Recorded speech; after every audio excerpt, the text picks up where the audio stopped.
All right, once you are complete with your retouch, I just want to quickly show you how to save your file. Obviously, I only did a bit of the retouching. You guys will do as much as you possibly can to correct all the damages in this photo. Just do your best. We understand you're at a beginning level, but once you are done, you are going to go to Save As.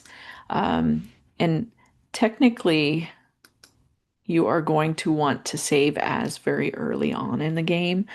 I honestly would encourage you to save this early in the game, like before you make too much progress, so that you have a PSD file. So your PSD or your Photoshop file is going to be your working file, and this keeps all of your layers. So we'll just name it with your last name. So this, of course, will be your last name, your first initial. I'm just going to put an A. And then we'll name it with retouch. Okay. And then from there, go ahead and say okay. From there, we're going to save as a copy. Now, before we do, technically Photoshop flattens your image regardless. I just want to quickly talk about flattening your image. So you can go in and choose right here, flatten image.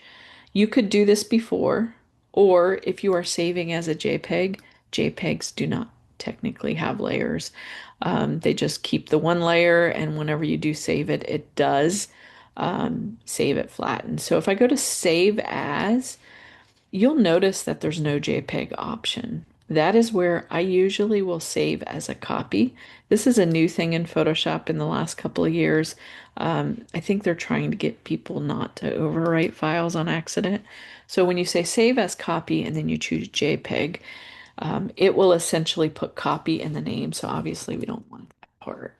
And then we'll just go ahead and say save. So you just double check and make sure it says JPEG. Now, for this, I would leave your quality up high as you need. I would only lower this if you're intending it to go on the web and you need to compress it. And even then, there's other ways to save for compression. So I wouldn't even change it then. So with that case, I would go ahead and say OK. And then you do have your files that will be inside of here. So you guys can see I've got my JPEG. Actually, that's the start file. I've got my JPEG here, and then I've got my PSD file. Okay. And so both of those are going to be things that you will turn in with your final deliverables. Just make sure you have both of them included and that they are named correctly.